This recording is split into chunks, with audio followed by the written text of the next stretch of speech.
Minutes right after my divorce was finalized, I called my dad. "Dad, fire all 32 employees my in-laws planted in the company," I said. Thank God I did, because that same evening, my mother-in-law came over yelling, demanding me to hand over half my equity. Before I continue this story, let me know where you are watching from in the comments below. Hit like and subscribe if you have ever had to stand up to entitled family members who severely underestimated you. My name is Aaliyah. I am 32 years old and the Chief Financial Officer of Titan Global Logistics, a highly successful supply chain empire. My father, Isaiah, built from the ground up in Atlanta. We are a proud Black family who believes in hard work and earning your place. My ex-husband, Julian, is a 3-4-year-old white man who prefers shortcuts and manipulation over actual labor. During our marriage, his mother, Beatrice, a woman dripping with fake suburban elitism, constantly made backhanded remarks about my background while simultaneously demanding I hire her relatives. She framed it as helping out her family, but her true intentions were always toxic. The ink on my divorce decree was not even dry when the real nightmare started. I was standing in the kitchen of my Buckhead home, pouring myself a glass of expensive bourbon to celebrate my new freedom. I held my phone to my ear, listening to my father breathing heavily on the other end of the line. "Dad, the judge just signed the papers," I said, keeping my voice perfectly steady. "It is done. Fire all 32 of them immediately." Before my father could even reply, a loud crash echoed through the house. The heavy custom front door of my home was kicked open, hitting the wall with a sickening thud. I did not even flinch. I just took a slow sip of my bourbon as 3 uninvited guests marched into my foyer like they owned the place. It was Julian, looking as smug and overly groomed as ever. Flanking him were the 2 women who had made my life a living hell for the past 4 years. Beatrice, his wealthy mother, who constantly threw microaggressions at me, and Chloe, his 2 8-year-old lazy sister who treated my bank account like her personal allowance. Julian did not waste any time. He strutted right up to my marble kitchen island and slammed a massive legal binder down on the counter. The loud slap of the heavy paper echoed in the large room. "We are not done, Aaliyah," he said, with a greedy smirk playing on his lips. "My new lawyer found a loophole in our prenuptial agreement. Since your father promoted you to Chief Financial Officer and transferred equity to you during our marriage, I am legally entitled to 50% of your shares in Titan Global Logistics." I stared at him, letting the silence stretch. I did not scream or cry or panic. I just looked at this man who had spent our entire marriage pretending to be a supportive partner while secretly siphoning my resources to fund his flashy lifestyle. Before I could respond, Beatrice stepped forward. She was wearing her usual tennis club attire, looking down her nose at me, just like she always did.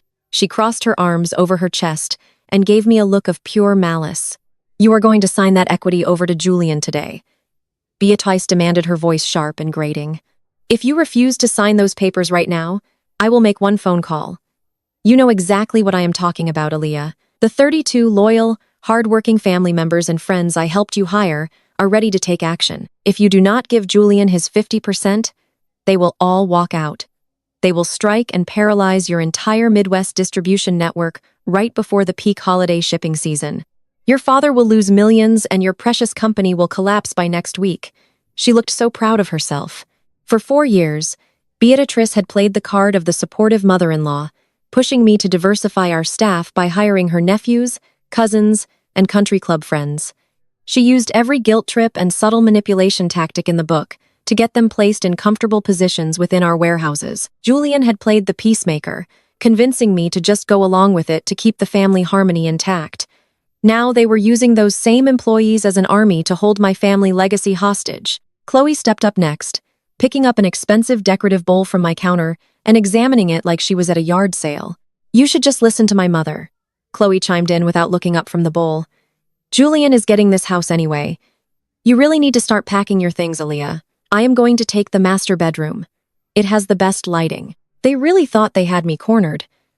They thought I was just some naive woman who had locked into a corporate title because of her father. They thought they could bully their way into my family wealth by holding our supply chain hostage.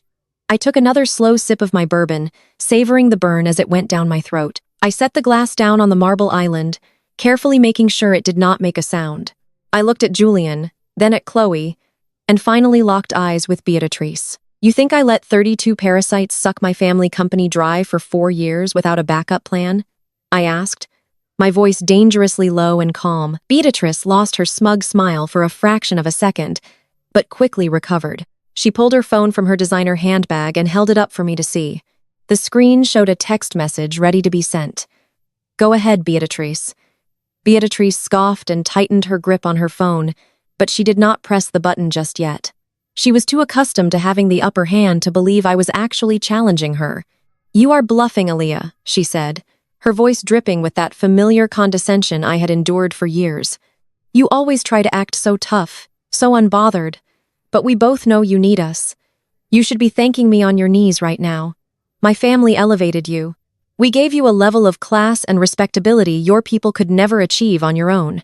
I kept my face completely blank, but her words sent a familiar cold rush through my veins. Elevated me. That was the delusion she had been operating under since the day Julian introduced us. I thought back to the very first time I met Beatrice at an overly expensive country club in the suburbs, where I was the only black woman in the dining room. I had just finished explaining how my father and I expanded Titan Global Logistics to cover 14 states, managing thousands of employees. Instead of congratulating me, Beatrice had patted my hand with a look of feigned astonishment. I was so surprised a black-owned business was this organized, she had said loud enough for the neighboring tables to hear. "It is just so rare to see that kind of structure from your community. You must have had some wonderful white mentors along the way." I had swallowed my anger that night because I loved Julian, or at least the version of Julian he was pretending to be at the time. I thought if I just showed them my worth, they would eventually respect me. But the microaggressions never stopped. They only grew more frequent and more demanding once the wedding ring was on my finger. Beatrice had made it her personal mission to infiltrate my family legacy under the guise of helping us. It started with her brother. I had lost his job and Beatrice cornered me at a family barbecue, sighing heavily about how hard times were for good, honest folks. "You know, Aaliyah," she had said, sipping her iced tea, "your company has so much money now. It would be a wonderful gesture of family unity if you gave my brother a regional manager position. It would really help diversify your staff with some good, reliable folks." Diversify. That was the word she used when she wanted to force her underqualified white relatives into senior positions at a black-owned empire. When I hesitated, pointing out that her brother had zero background in logistics, Julian had pulled me aside. He used that soft, manipulative tone he had perfected over the years. "Baby, my mom is just trying to bring our families together," he had whispered, stroking my hair. "She wants us to be a united front. If you just hire my uncle, it will show her you are truly part of the family. You do not want her to think you are discriminating against us, do you?" So, I hired him. Then came a cousin who needed a job as a fleet coordinator. Then 2 nephews, who were supposedly brilliant at inventory management, but had dropped out of community college. One by one, Beatrice pushed her people into Titan Global Logistics, 32 of them in total over the span of 4 years. Julian always played the peacemaker, framing every hire as a necessary compromise for our marriage. He convinced me that absorbing his family financial burdens was simply what successful people did for their loved ones. He made me feel like setting boundaries was a form of aggression. I watched Julian now standing in my kitchen looking like a cornered animal trying to play the apex predator. He ran a hand through his perfectly styled hair and shook his head, letting out a heavy, dramatic sigh. "You are being so hostile and ungrateful right now." "Aaliyah," he said, stepping closer to me but keeping a safe distance from the kitchen island. "I do not understand why you always have to make everything a battle. My family sacrificed so much to accept you into our fold. Do you have any idea how hard it was for my mother to defend our marriage to her friends? We looked past your background. We looked past the cultural differences. We opened our arms to you, and this is how you repay us." His gaslighting was almost impressive in its execution. He had lived in the house my father trust paid for. He drove a luxury car leased by my company. He ate food bought with my salary. He wore custom suits funded by my bonuses. Yet he stood there with a straight face, claiming his family had sacrificed for me. It was the ultimate display of privilege and delusion. "You are holding on to this corporate identity because it is all you have." Julian continued his voice, taking on that fake soothing quality. "You are so obsessed with proving you are a strong, independent black woman that you are destroying the only real family you ever had. Just sign the papers. Aaliyah, we can do this. This the easy way. We can still be friends if you just share what is legally mine." I looked at the divorce decree sitting next to my bourbon glass. Legally mine. He really believed the paper he brought meant something. He really believed the 32 employees his mother planted were his personal army. He thought my silence over the last 4 years was submission. He did not realize it was calculation. Beatrice was losing her patience. She stepped around Julian, her face flushed with anger. The veins in her neck were standing out, making her look every bit the aging suburban tyrant she was. "I am done playing games with you, you arrogant little girl," Beatrix snapped. She raised her phone higher, making sure I could see the screen clearly. The message was queued up in a group chat containing every single relative she had forced into my distribution centers. "I have the text typed out," Beatrice warned, her voice vibrating with malice. "All I have to do is press send. You sign the equity over to Julian right now, or Titan Global loses its entire Midwest shipping route in 5 minutes. Do you understand what that means, Aaliyah? The holiday rush starts next week. If 32 key managers and coordinators walk off the floor, your distribution network will collapse. Trucks will not leave the loading docks. Inventory will rot in the warehouses. Your clients will cancel their contracts, and your father will lose millions. Your entire legacy will be wiped out because you were too stubborn to give my son what he deserves." She took a deep breath, puffing out her chest. "You have 5 seconds to pick up a pen and sign that document. If you do not, I hit send and your company burns to the ground." 5.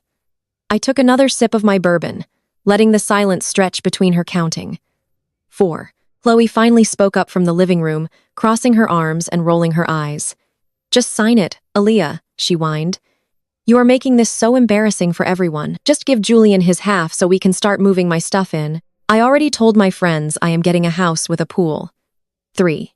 Julian leaned against the counter, a smug look returning to his face. "Do the smart thing, Aaliyah. You are a smart girl. Do not ruin your dad business over your own petty pride." 2. Beatrice moved her thumb directly over the send button. Her eyes were locked onto mine, waiting for me to break, waiting for the moment I would crumble under the weight of her threat and hand over half of everything I had worked my entire life to build. 1. I did not reach for the pen.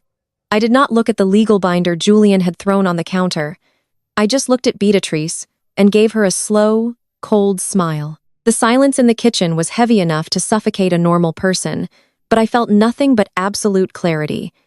Beatrice kept her thumb hovering over the screen of her phone, her chest heaving with indignant rage. She expected me to drop to my knees and beg for mercy.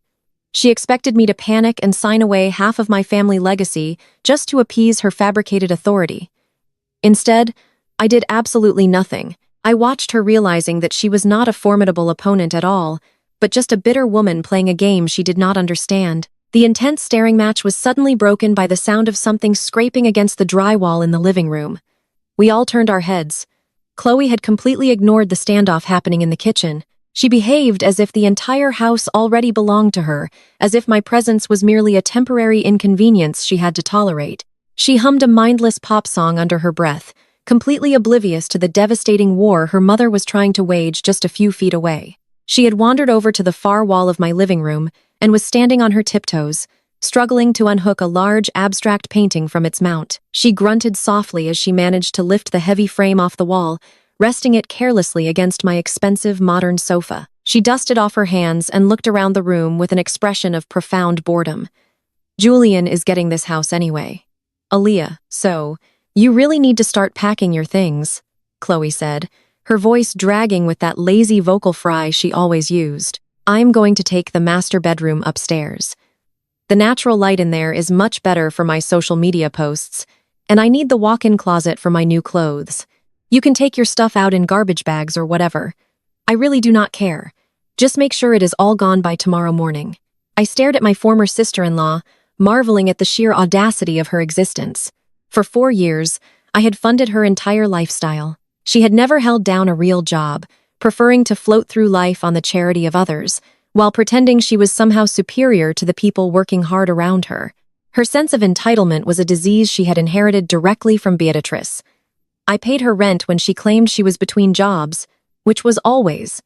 I bought her groceries when she said she was struggling.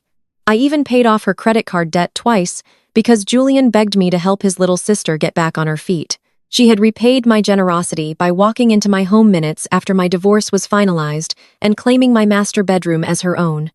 A low chuckle escaped my throat. It started quiet, but soon grew into a genuine laugh that echoed off the high ceilings of the living room. Beatrice lowered her phone slightly, her brow furrowing in confusion. Julian shifted his weight, looking nervously between his mother and me. He did not like it when I laughed. He knew from our years in corporate settings that my laughter usually meant someone was about to lose everything.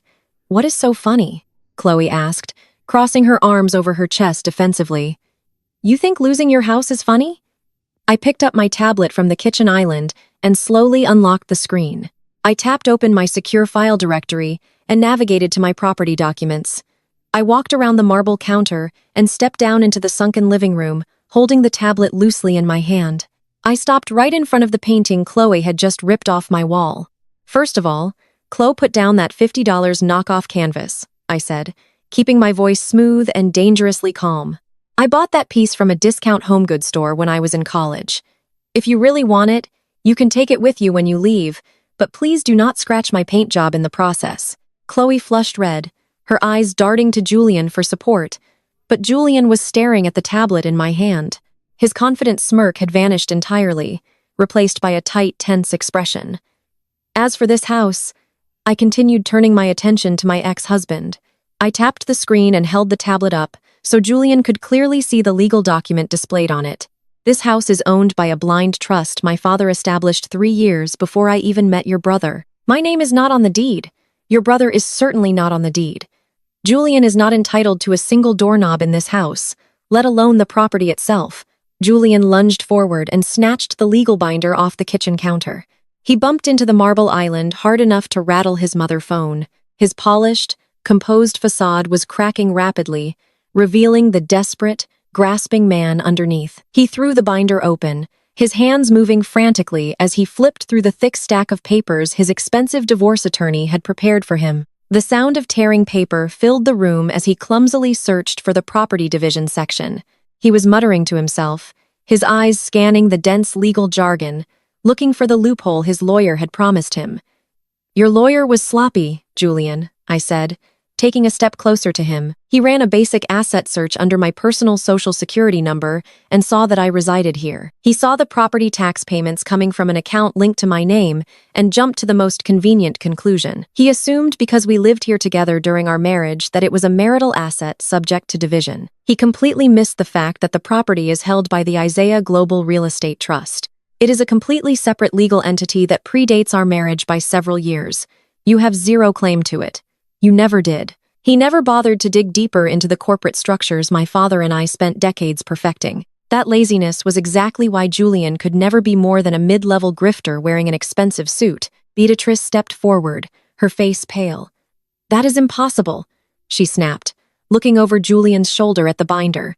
"Julian, your lawyer said the house was part of the settlement. He said we could force the sale and take half the equity." "I was wrong, Mom." Julian whispered, his voice barely audible. He stared at the page in his binder where the property details were supposed to be. His hands were actually shaking. The lawyer missed the trust structure completely. "We cannot touch the house." I stood there watching the realization wash over them. They had marched into my home, expecting to strip me of my sanctuary, expecting to leave me homeless and humiliated. Instead, they were discovering that their grand master plan was built on amateur legal mistakes and their own greedy assumptions. "You thought you could just walk in here and claim my space?" I asked, my voice echoing in the sudden silence of the room. "You thought you could divide up my life like spoils of war, but you forgot who you were dealing with. I am the chief financial officer of a logistics empire. I manage hundreds of millions of dollars in international assets every single day. Did you honestly believe I would let a mediocre salesman and his country club mother outsmart me when it came to my own personal wealth?" Chloe backed away from the painting, looking suddenly very small. Beatrice was breathing heavily, her eyes darting around the luxurious room as if realizing for the first time that she would never own any of it. Julian just kept staring at his useless legal binder, the reality of his failure setting in. But I was not done with them yet. The satisfaction of watching their primary target evaporate before their eyes was immense, but it was only the first layer of the trap I had set for them. They had walked into my home with demands and threats, believing their whiteness and their audacity would steamroll my boundaries like they always tried to do in the past. The house was just the beginning of their education. They were about to learn what happens when you try to bite the hand that spent 4 years feeding you. I walked back up to the kitchen island and poured myself another splash of bourbon, taking my time deliberately making them wait for my next move. The air in the room had shifted completely. The predators had suddenly realized they walked into a cage, and I was the one holding the key. The heavy silence in the room was finally broken by the sound of Julian violently kicking the discarded legal papers across the hardwood floor. His face had turned a deep shade of crimson, and the veins in his neck were pulsing with rage. He realized he had been completely outsmarted regarding the house, and his fragile ego simply could not handle the humiliation. He reached into the pocket of his tailored slacks and pulled out his keys, gripping them so tightly his knuckles turned white. He shook the keys at me furiously, the metal jingling loudly in the tense air. "Fine. Keep the oversized museum." He spat out his voice, shaking with uncontrolled anger. I never liked this pretentious house anyway. It is too big and it feels like a mausoleum. But I am keeping my Porsche, and I am draining every single joint account we share. You think you have one Aaliyah, but you are wrong. I am going to transfer every dollar we have right now. You will be completely cash poor by tomorrow morning. I will make sure you cannot even afford to buy groceries, let alone pay for the upkeep of this empty mansion.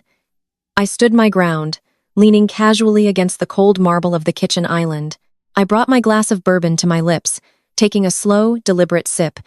The warm amber liquid coated my throat, grounding me in the reality of my absolute victory. I let out a soft breath and looked down at the keys dangling from his trembling fingers. "You mean the silver Porsche Carrera currently parked in my driveway?" I asked, keeping my voice dangerously smooth. "The luxury sports car that is leased under the Titan Global corporate fleet account. The vehicle that legally belongs to my father and his company."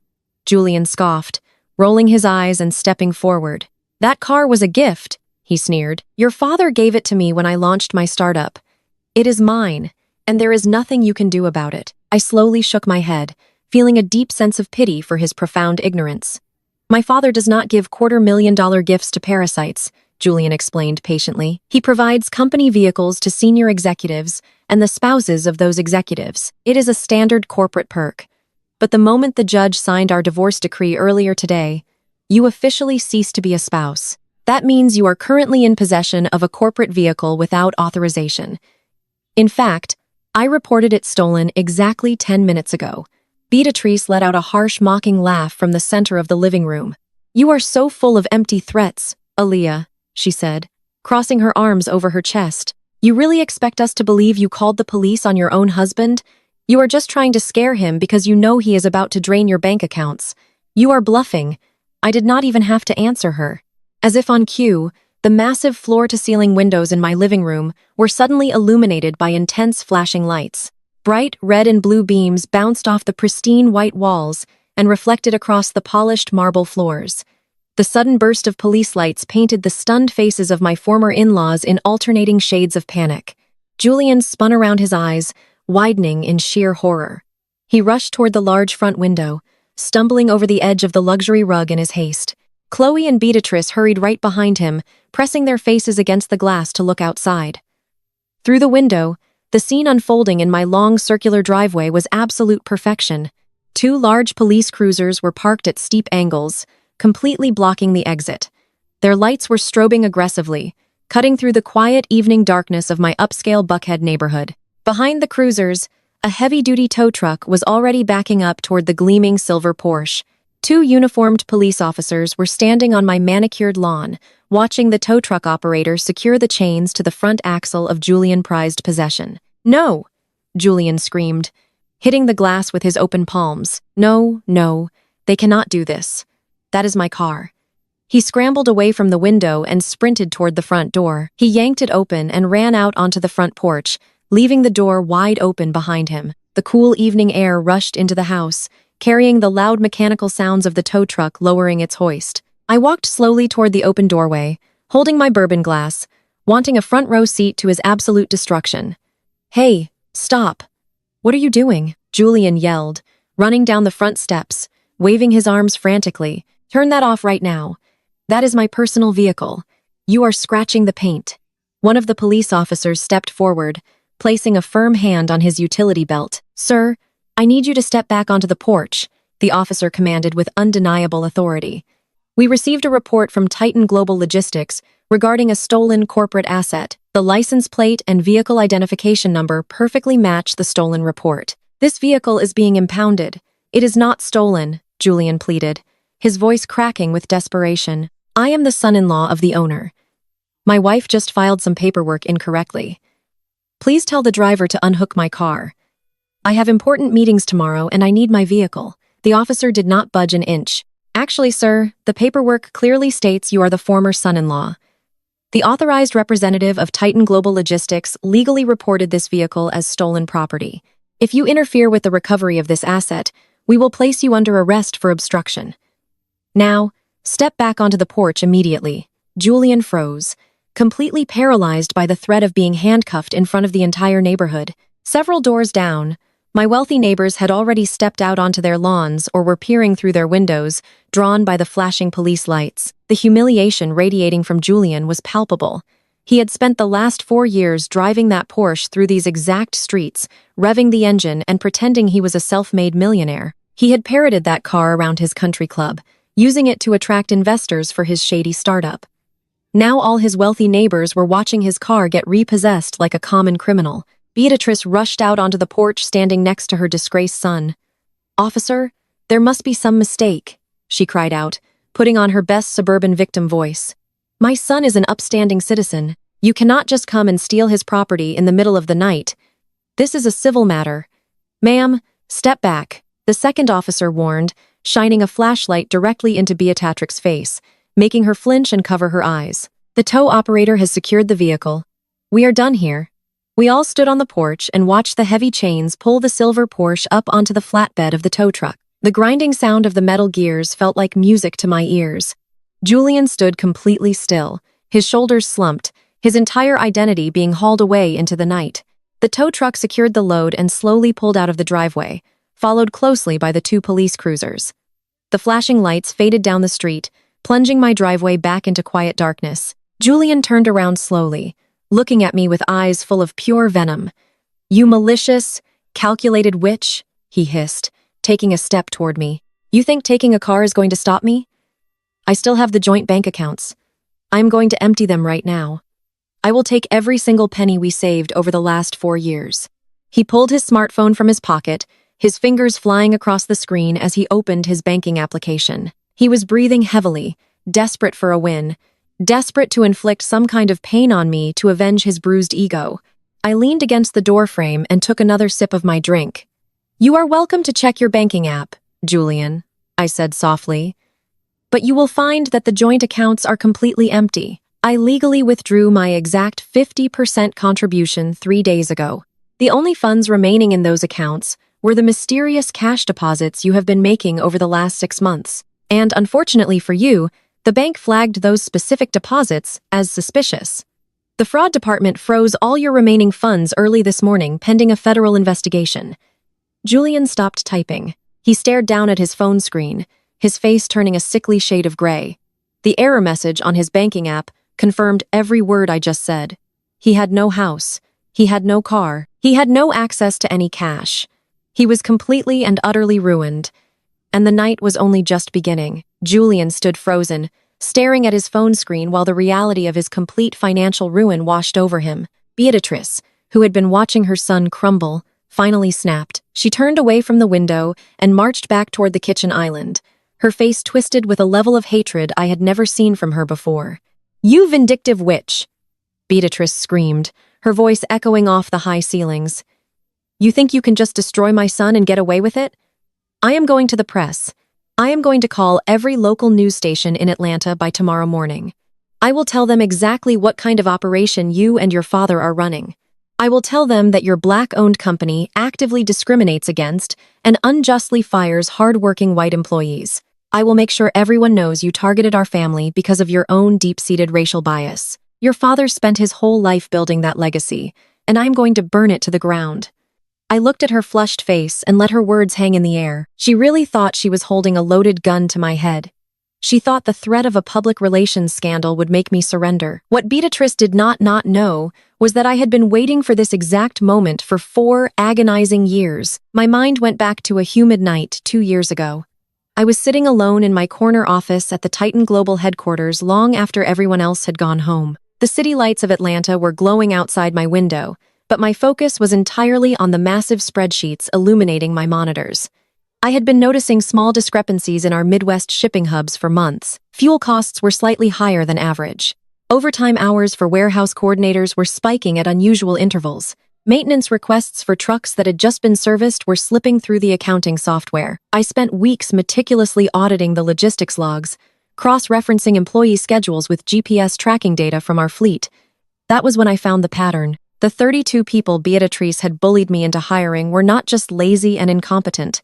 They were operating a highly organized embezzlement ring right under my nose. Her brother and nephews were creating phantom shipping routes, entering fake deliveries into our system, and routing the payments into offshore accounts they had set up under shell corporations. The cousins she had placed in inventory management were marking high V-value electronics as damaged or lost, while actually loading them onto unmarked trucks in the middle of the night to be sold on the black market. They were siphoning hundreds of thousands of dollars from my family company and using the sheer volume of our daily operations to mask their theft. My first instinct that night had been to march into my father's office and demand we fire every single one of them the next morning. I had stormed into his study at our family home, throwing the printed audit reports on his mahogany desk.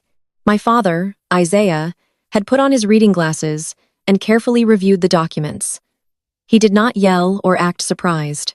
He just looked at me with the calm, calculating demeanor that had made him a self-made millionaire in a world that constantly tried to keep him down. If we fire them now, they will just claim it was a misunderstanding or an accounting error, my father had said, leaning back in his leather chair. They will cry discrimination just like that awful mother-in-law of yours always threatens to do. They will use their privilege to play the victims, and the media will eat it up. If you want to eliminate a parasite, you do not just brush it off. You let it feed until it gets so fat it cannot escape the trap. So, we made a silent pact that very night. We intentionally kept all 32 of them on the payroll. I continued to approve their fake overtime hours. I signed off on their phantom shipping routes. I watched them buy new cars and take expensive vacations with money they were stealing from my legacy. I let them steal just enough to cross the threshold into major federal crimes. It took immense discipline to sit across from Julian at the dinner table every night, knowing his family was actively trying to destroy everything my father had sacrificed to build. I listened to Beatrice brag at her country club luncheons about how her relatives were the only ones keeping my business afloat. I swallowed the bitter taste of their entitlement and focused on the long game. I worked directly with federal investigators, handing over every piece of data they needed to build an airtight case for wire fraud, corporate embezzlement, and racketeering. The federal agents had been amazed by the meticulous records I provided them. They did not have to investigate much because I had already done the forensic accounting for them. Every stolen pallet of goods was tracked. Every fraudulent wire transfer was traced back to their personal bank accounts. I smiled at family dinners, while Julian and Beatrice mocked my long work hours, never realizing I was spending those hours digging their federal graves. Beatrice was still glaring at me, waiting for me to beg her not to call the news stations. "You think the media will care about your little transportation company once I am done with you?" she sneered, taking a step closer to the island. "They love a story about reverse discrimination. You will be toxic, clients will drop you, your father will be ruined, and you will be left with nothing." I set my bourbon glass down on the marble counter, the soft clink breaking the tension in the room. "You should absolutely call the press." "Beatrice," I said, my voice perfectly even. "In fact, you might want to call them right now to secure an exclusive interview. But you probably should not tell them a story about racial discrimination. You should tell them you want to make a statement regarding the massive federal indictment that was just unsealed tonight." Beatrice frowned, her confidence faltering for a fraction of a second. "What are you talking about?" she asked, her eyes narrowing suspiciously. "What federal indictment?" I reached across the counter and picked up the remote control for the living room television. I pointed it at the massive screen hanging on the wall and pressed the power button. "You have been threatening me with a strike all evening, Beatrice," I said, watching the screen flicker to life.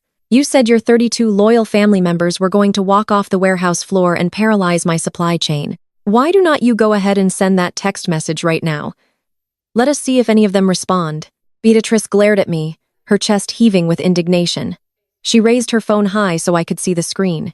She pressed her thumb down hard, hitting the send button with unnecessary force. "It is done," she announced, her voice shaking with adrenaline. "Your Midwest hubs are completely shut down, Aaliyah. You just destroyed your father company because you were too arrogant to share." I turned my attention back to the massive television mounted on the wall. The black screen flickered for a second as it paired with my secure laptop network. A high-defined grid of live security camera feeds appeared, illuminating the dark living room. The feeds showed the loading docks in main floors of our 3 largest distribution centers in Ohio and Illinois and Michigan. Beatrice and Julian stepped closer to the screen, expecting to see their relatives dropping their clipboards and walking out the doors in a dramatic protest. Chloe even stopped crying over the master bedroom long enough to watch the screen. Instead, the warehouses were bathed in the flashing red and blue lights of law enforcement vehicles. The facilities were swarming with federal agents wearing dark windbreakers. The bright yellow letters reading FBI and IRS were clearly visible, even on the security cameras. Beatrice let out a sharp gasp as she recognized her brother on the screen. He was the regional manager she had begged me to hire. Now he was being pushed against a concrete loading dock wall with his hands zip-tied behind his back on another camera feed. 2 of her nephews were being marched out of the inventory room by armed federal marshals. The warehouse floor was entirely locked down. The workers who actually did their jobs honestly were standing safely to the side, watching the corrupt managers get hauled away in disgrace. Beatrice took a stumbling step backward. Her expensive smartphone slipped from her trembling fingers and hit the solid marble floor with a loud crack. The screen shattered, sending shards of glass across the white tiles. "What is happening?" Beatrice whispered, her voice barely functioning. "What are they doing to my family?" I picked up my bourbon glass and took a relaxed sip. "They are not striking, Beatrice," I said, keeping my tone perfectly conversational. "They are being indicted." Julian looked like he was going to vomit. He grabbed the edge of the kitchen island to keep his balance. His eyes darted wildly between the television screen and my face. "You called the FBI on your own employees?" Julian asked, his voice cracking in panic. "I did not just call them Julian," I explained, setting my drink down. "I practically handed them the entire case wrapped in a neat little bow. I have been auditing the logistics logs for the past 4 years. I found the phantom shipping routes your uncle created. I found the fake invoices your cousins generated. I tracked the missing pallets of high-value electronics that your nephews loaded onto unmarked trucks in the middle of the night. You all thought I was just some clueless diversity hire signing checks in the corporate office. But I am the chief financial officer. I know where every single cent goes." Beatrice was shaking her head back and forth in denial. Her perfectly styled hair was falling out of place, making her look frantic and unhinged. "You cannot do this," she cried out. "We are family. We were just trying to help you run the business. You set them up." "I did not set them up, Beatrice," I said, taking a step closer to her. "My father and I knew they were stealing from the very beginning. We just let them upgrade from petty theft to federal wire fraud and corporate racketeering." A loud sob echoed through the living room. Chloe sank to her knees on my expensive rug, clutching her face in her hands. "My fiancé," she wailed, rocking back and forth. "They are arresting my fiancé. He works at the Illinois warehouse. You sent him to prison, Aaliyah. We were supposed to get married next year." I looked down at Chloe, feeling absolutely no pity.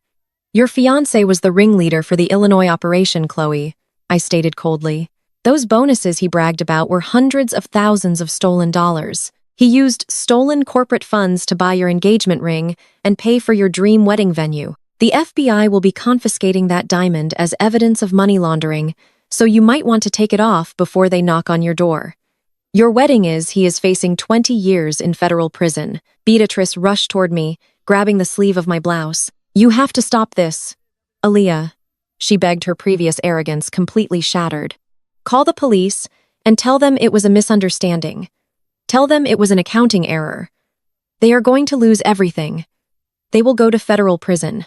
I calmly pulled my arm out of her grasp, smoothing out the fabric of my shirt. I reached into my leather briefcase sitting on the counter and pulled out a thick stack of printed paper. I dropped the heavy document onto the island right next to Julian's discarded divorce binder. "That is a copy of the federal indictment." I said, "You might want to read it, Beatrice. It names all 32 of your relatives. It details every single stolen dollar and every offshore bank account they used. And if you read carefully, you will see your own name listed in the footnotes as an unindicted co-conspirator pending further investigation. Beatrice let out a strangled cry and covered her mouth with her hands. She backed away from the kitchen island, staring at the indictment document as if it were a venomous snake. The reality of her situation was finally crashing down on her. She had spent 4 years playing a dangerous game of corporate espionage, and she had just lost spectacularly. Julian suddenly put his hands up and took 3 large steps away from his mother. He looked at Beatrice with profound disgust, throwing her under the bus without a second thought. "This is all her fault," Julian said, pointing a shaking finger at Beatrice. "I had nothing to do with the warehouse operations, Aaliyah. You know that. I was focused on my own business. I did not know they were stealing from your father. You cannot blame me for the actions of her family." Beatrice gasped, looking at her son in pure betrayal.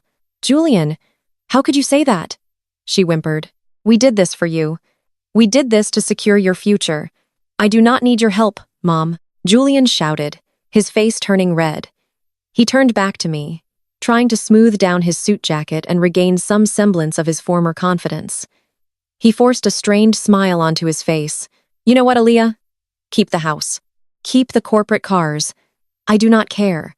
I do not need your money or your father logistics company anyway." I looked at Julian standing there, basking in the delusion of his own success. He actually believed he had an escape route. He thought he could walk out of my house untouched and live the life of a wealthy tech founder. He thought his hands were clean. I let out a low, amused breath and picked up my bourbon glass once more. The final piece of the trap was ready to be sprung. I took a slow step around the kitchen island. My heels clicked against the marble floor, breaking the heavy silence. Beatrice was staring at the federal document. Her face was drained of color. Chloe was sobbing on the floor, clutching her phone, hoping her fiancé would call. I looked down at the thick stack of papers that represented 4 years of my silent suffering and meticulous planning. "You thought I was just some clueless woman who inherited a title. I said you mistook my professional for stupidity. Beatrice, from the first week your brother started working at the Ohio distribution center, I knew something was wrong. He thought because he had the backing of the owner's son-in-law, he did not have to cover his tracks." I walked over to the television and paused the live security feed. The screen froze on an image of her brother being pushed into the back of a federal vehicle. I tapped my tablet and brought up a complex spreadsheet displaying thousands of highlighted transactions. "This is what I have been doing every night while you and Julian were attending expensive galas," I explained, gesturing to the data. "I tracked every single fake invoice your family generated. I watched them create phantom shipping routes to non-existent warehouses in the Midwest. I monitored every stolen pallet of high V-value merchandise they diverted to the black market. Your nephews marked entire shipments of commercial electronics as damaged goods. Then they loaded those electronics onto unmarked trucks and sold them." Chloe let out a loud gasp, her cries echoing loudly. "But my fiancé," she wailed, her makeup running down her face. "He did not steal anything. He told me he was saving up his bonuses for our wedding. He told me he was doing so well at your company.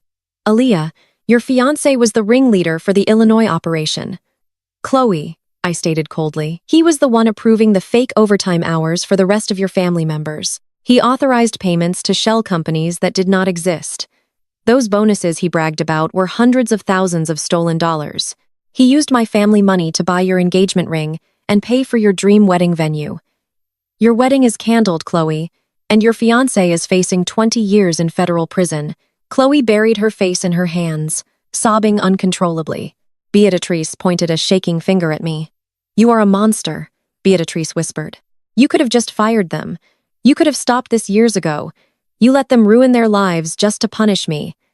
I took another sip of my bourbon. "They ruined their own lives because of their insatiable greed," I said. "If I had fired them 2 years ago, you would have run straight to the media. You would have claimed I was a racist boss targeting your innocent white relatives. You would have tried to sue us for wrongful termination. I knew exactly what kind of manipulative game you would play. So, my father and I made a calculated business decision." I continued, my tone devoid of any empathy. "We decided that petty theft was not enough to put you away for good. We needed an airtight case. We let your family cross the legal threshold into major federal wire fraud and interstate racketeering. The Federal Bureau of Investigation and the Internal Revenue Service have been building this case for 18 months, based entirely on the forensic accounting I provided them. Beatrice stumbled backward, hitting the edge of the sofa. She looked completely broken, her aristocratic facade entirely stripped away. She realized she had delivered her entire extended family straight into a federal penitentiary. The 32 people she had bullied me into hiring were now facing decades behind bars because of her overwhelming arrogance. I picked up the physical copy of the federal indictment from the kitchen island and walked over to where Beatrice was standing. "Take it," I commanded. "Read the names, Beatrice. Read the 52 counts of wire fraud. Read the 20 counts of money laundering. Read the exact amount of restitution your family owes my company. It comes out to just over $4 million. Beatrice reached out with a trembling hand and took the stack of papers. She stared at the front page where the seal of the United States District Court was printed in bold black ink. Her eyes scanned the list of defendants, and she let out a quiet, choked sob as she saw her brother name followed by her nephews and cousins. But then her breath hitched in her throat. "Why is my name on this?" Beatrice asked, her voice dropping to a terrified whisper. "I did not work at the warehouses. I did not steal anything. I just asked you to hire them. You cannot do this to me." I smiled, letting the cold reality of her situation settle over her. "You may not have loaded the stolen goods onto the trucks," Beatrix said smoothly, "but you certainly enjoyed the profits. Did you think I would not trace the kickbacks? Did you think I would not find the offshore accounts your brother used to wire you cut of the money? The FBI has all your bank records. They know you orchestrated the hiring of every single person involved in the theft ring. That makes you the primary architect of a federal conspiracy." Beatrice dropped the indictment papers. The thick stack of paper hit the hardwood floor, scattering across the rug. She looked at Julian, desperately seeking a lifeline. "Julian, do something," she pleaded, tears spilling down her cheeks. "She is trying to send me to prison. Tell her to stop this right now. Tell your wife to drop these charges." Julian backed away from his mother, holding his hands up defensively. He was sweating profusely, his eyes darting toward the front door. He wanted absolutely nothing to do with the sinking ship that was his family. The final piece of the trap was ready to be sprung. Julian ran a hand over his face, wiping away the beads of sweat that had formed on his forehead. He looked at Beatrice with an expression of pure contempt, as if she were a stranger he had never met. "That is on them," Julian said, his voice rising in panic.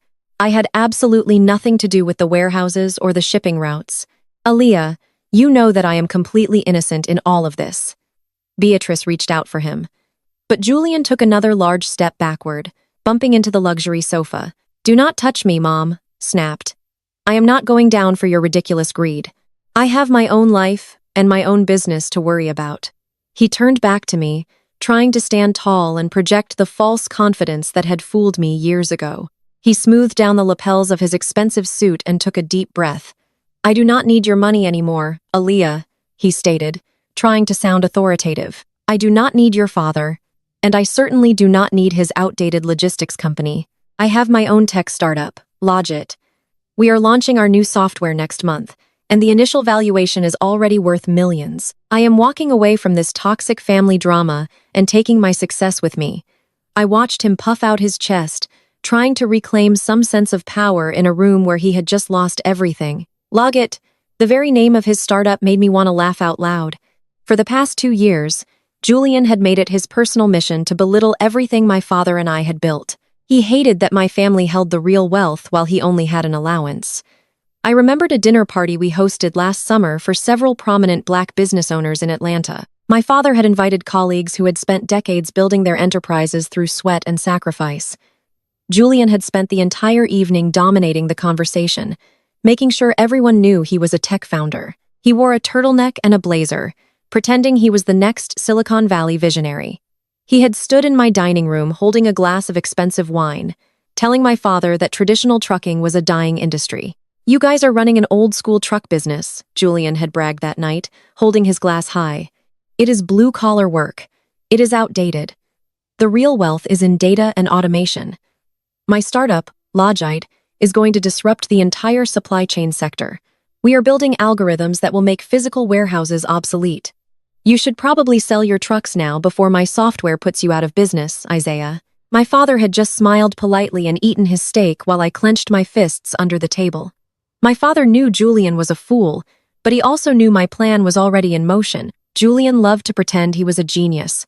Whenever I asked him how his startup was making payroll since they had zero actual clients and zero revenue, he would wave his hand dismissively. He claimed he had secured a massive angel investor who believed in his vision and did not require immediate returns. He told everyone at our country club that his mother Beatrice had liquidated her personal stock portfolio to provide the initial seed money for his brilliant tech venture. I used that startup to make himself feel superior to me. He used it to justify why he never contributed to our mortgage or paid for our vacations. He told me he was building a legacy, he would say.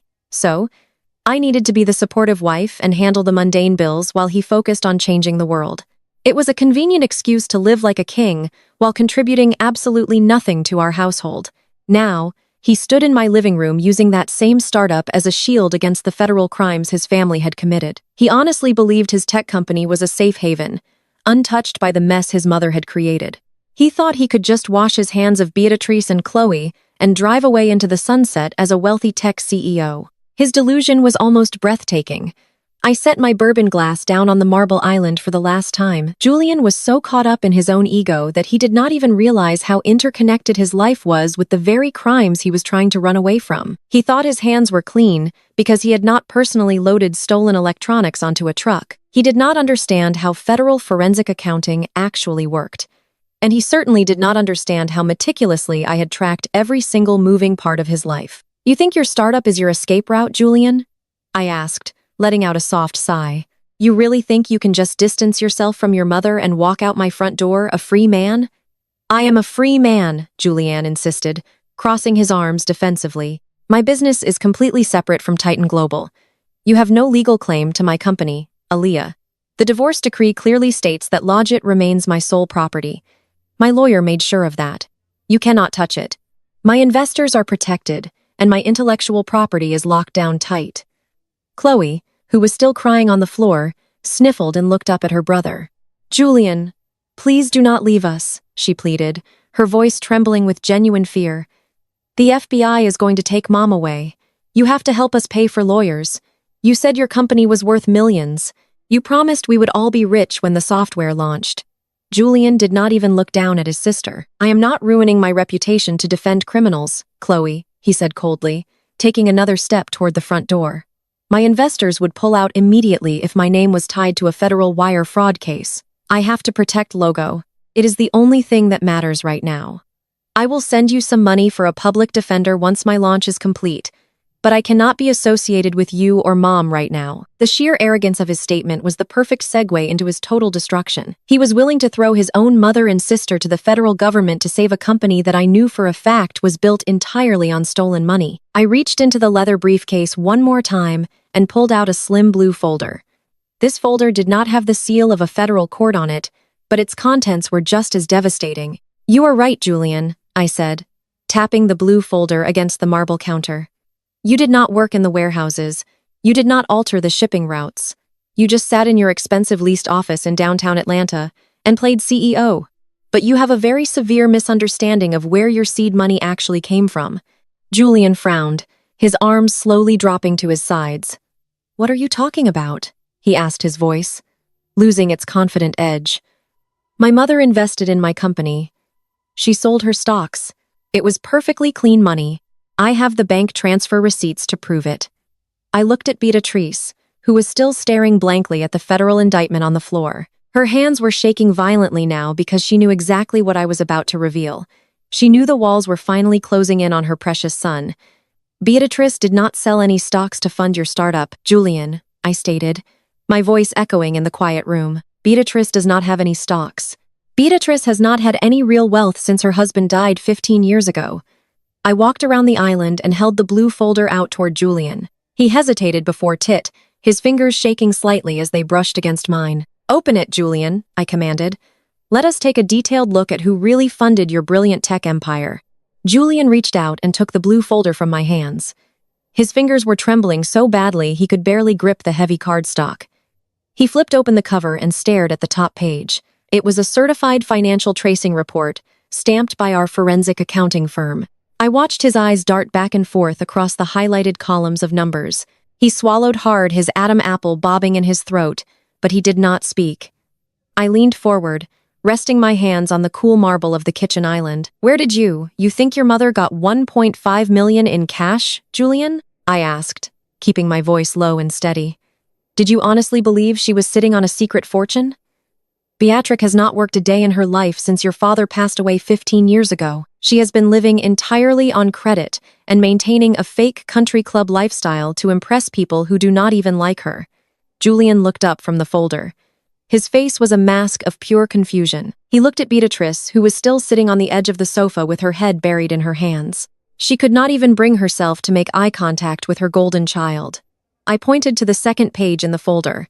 "That angel investment was nothing more than dirty money, Julian," I explained. "It was a direct kickback from the 32 parasites your mother planted in my warehouses. For every fake shipping route they created, and for every pallet of stolen electronics they sold, they wired a percentage of the profits directly to offshore accounts controlled by Beatrice. She took the money they stole from my black family, and she washed it through a dummy corporation. Then she handed it to you wrapped in a pretty bow and called it an angel investment for your brilliant tech venture." Julian stumbled backward, shaking his head frantically. "No," he whispered, his voice breaking. "No, that is not true. My mother sold her mutual funds. She told me she liquidated her retirement accounts for me." I let out a harsh laugh. "Your mother does not have a retirement account, Julian. The only thing she had was an endless supply of stolen cash, courtesy of my father logistics empire. Your entire startup was funded by the sweat and blood of Titan Global employees. You did not build anything. You just played CEO with money your family embezzled from me." Julian turned toward his mother. His chest was heaving and his eyes were wide with panic. "Mom, tell me she is lying," Julian begged, his voice echoing in the large living room. "Tell me you did not use stolen money. Tell me my company is clean."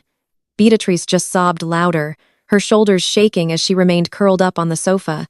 She could not formulate a single word of defense because the undeniable truth was sitting right there in the blue folder. Chloe was crying too, realizing that the wealth she had always taken for granted was nothing but a criminal illusion. Julian turned back to me, dropping the blue folder onto the kitchen island as if it were on fire. "Okay, fine," he stammered, wiping the sweat from his forehead. "Fine, my mother is a criminal, but I did not know Aaliyah. I had no idea the seed money was stolen. I am an innocent party in this. Logit is still my company. I built the software. I hired the developers. You cannot take my startup away from me just because my mother lied about where the initial investment came from." I looked at him, marveling at how a man so completely broken could still cling to his unwarranted arrogance. He truly believed he could just walk away from the wreckage his family caused and keep the prize. I reached into my briefcase one last time. I pulled out a heavy document bound with a black legal clip. I set it down gently next to the blue folder. "I suggest you brush up on basic corporate law, Julian," I said, my tone dropping to a deadly serious register. "Because the foundational seed money for Logit was stolen directly from Titan Global Logistics, the federal government and the civil courts view your startup as the product of stolen corporate assets. Titan Global is the primary victim of this theft. Therefore, Titan Global legally owns every single thing purchased with that stolen money." Julian stared at the new document, but he did not reach for it. He looked like he was going to be sick. My father and our corporate attorneys spent the entire afternoon at the federal courthouse. I continued making sure every word landed like a physical blow. We presented the forensic accounting reports to a federal judge. The judge signed an immediate asset seizure order. "Because your company was built on the foundation of our stolen millions, Titan Global now legally owns all the intellectual property, the algorithms, the office leases, and the equity of Logira. Your tech startup does not belong to you, Julian. It belongs to my father and me." "You cannot do that," Julian yelled, his voice cracking with hysteria. "You cannot just take my company. I have investors. I have contracts." "You do not have anything, Julian," I stated flatly. "I am the chief financial officer of the company that now owns your entire existence. And about an hour before you kicked my front door open, I signed the corporate paperwork officially liquidating Logite Track to recoup our stolen funds. The servers have already been shut down, the office lease has been terminated, the bank accounts have been seized by the federal authorities. Your brilliant tech startup is dead. It is completely gone." Julian's legs gave out. He collapsed onto one of the bar stools at the kitchen island, staring blankly at the marble countertop. He had walked into my home, expecting to take half of my generational wealth. Now he was sitting in my kitchen, stripped of his car, his bank accounts, and his entire professional identity. "You are officially bankrupt, Julian," I said, delivering the final devastating blow. "You have no money. You have no job. You have no company. You are nothing but a disgraced grifter who got caught trying to steal from a black woman who is 10 times smarter than you will ever be." Julian buried his face in his hands, letting out a long, agonizing groan that sounded like a dying animal. The facade was completely gone. The handsome, confident tech founder was dead, and all that remained was a pathetic, broken man, realizing he had absolutely nothing left to his name. I picked up my glass of bourbon and took a slow, satisfying sip. The taste of victory had never been sweeter. But as I watched Beatrice sobbing on the sofa and Julian hyperventilating at my kitchen counter, I knew the night was far from over. Beatrice still thought she had one last card to play. She still thought her white suburban privilege would somehow save her from the ultimate ruin. She was about to find out just how wrong she was. Beatrice watched her son crumble onto the bar stool, and something inside her finally snapped. She could not accept that a black woman from a family she viewed as beneath her had utterly dismantled her entire bloodline. She pushed herself up from the luxury sofa, smoothing down her designer skirt with shaking hands. She lifted her chin, trying to summon the generations of unearned privilege that had always protected her in the past. "You think you have won?" Aaliyah Beatrice sneered, her voice, trembling but full of venom. "You think taking a fake tech company makes you powerful? You are nothing but new money. Your father drove trucks for a living while my family was establishing the foundations of this city. You can take Julian's startup, but you cannot touch my real wealth. I come from old money. My family generational wealth is locked away in assets you could not even begin to comprehend." I set my bourbon glass down and looked at her. Her desperation was almost palpable. She was clinging to the ghost of her social status because it was the only weapon she had left. "My estate has been in our family for 3 generations, Beatrice bragged, taking a step toward the kitchen island. "That historical suburban mansion is untouchable. It is a landmark. I have millions tied up in real estate and antique assets that your corporate lawyers cannot even touch. You might have ruined my son today, but tomorrow morning I will hire the best defense attorneys in the state of Georgia. I will use my old money to crush your pathetic logistics company in civil court. I will sue you for everything you have, and I will make sure you are the one left with nothing." I let her finish her rant. I let her stand there in my kitchen, basking in the delusion of her untouchable white wealth. She truly believed that the sprawling mansion she lived in was an impenetrable fortress. She thought her country club memberships and her historical society connections made her immune to the consequences of her own actions. I picked up my tablet from the counter and woke up the screen. The bright glow illuminated my face as I pulled up a highly classified banking document. I turned the screen slightly so the light caught Beatrice's eye. "Old money?" I asked, my voice dripping with quiet amusement. "Is that what we are calling it these days, Beatrice? Because true old money does not usually require high-interest commercial loans to keep up appearances." Beatrice froze her mouth, opening slightly. She stared at the back of my tablet. "You see, Beatrice, $1.5 million in stolen seed money runs out very quickly when your son is leasing penthouse offices and hosting catered launch parties for a software that does not even exist," I explained patiently. "Julian burned through that initial investment in less than a year. He needed more capital to keep up his fake CEO lifestyle. He went to a commercial bank to secure a $2 million business loan for Luditra. But since his startup had zero revenue, the bank required a guarantor with significant collateral." I tapped the screen of my tablet, bringing up a digital copy of a heavily notarized contract. "Do you remember signing a massive stack of paperwork for Julian about 8 months ago, Beatrice?" I asked. "He probably told you it was just standard procedure for early investors. He probably told you it was a mere formality to help him bridge the gap before his software launched." Julian kept his head buried in his hands, but his shoulders tensed. Beatrice's face went completely blank. Her eyes darted from me to her son and back to me. "What did you do, Julian?" she whispered, her voice cracking. "I did exactly what a parasite does, Beatrice," I said. "He drained his host. To secure that $2 million commercial loan, Julian needed a hard asset. You used your generational estate as collateral. You put a lien on your historical suburban mansion to secure the remaining business loans for Logit. You leveraged your entire family history to the absolute hilt just to fund his ego. Beatrix shook her head violently. No, that is impossible, she cried out. The bank said my house was safe. They said it was just a backup measure. Julian promised me the company would pay off the loan before the end of the year. You cannot touch my house. It is protected by a trust. I let out a soft laugh. It was protected by a trust, right up until you signed it away as collateral for a commercial business loan. I corrected her. And here is where your old money privilege truly reaches its dead end. When a company defaults on a secured loan, the debt does not just disappear. It gets sold or absorbed. When I officially liquidated Logit this evening, Titan Global Logistics absorbed all of its assets and all of its liabilities. I swiped to the next document on my tablet. It was a digital transfer of deed accompanied by a notice of default. Titan Global now owns the debt of LogTrack. I stated clearly, making sure every single word echoed in the quiet room, which means Titan Global now owns the lien on your historical estate.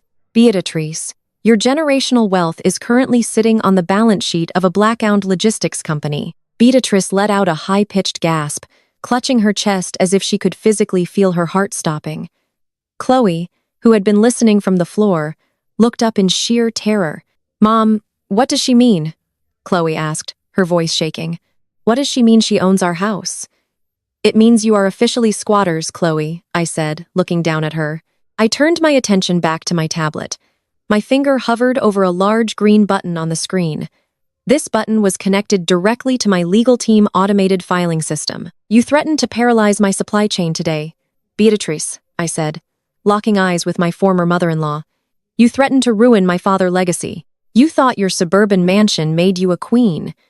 But queens do not gamble away their castles to fund their idiot sons. No, Aaliyah, please. Beatrice begged, her voice, dropping into a desperate, pathetic whine. Please do not do this. It is my family home. It is all I have left. I have lived there for 40 years. My friends are in that neighborhood. Where will I go? You should have thought about that before you stole from my family, I said coldly. I pressed my finger down on the green button.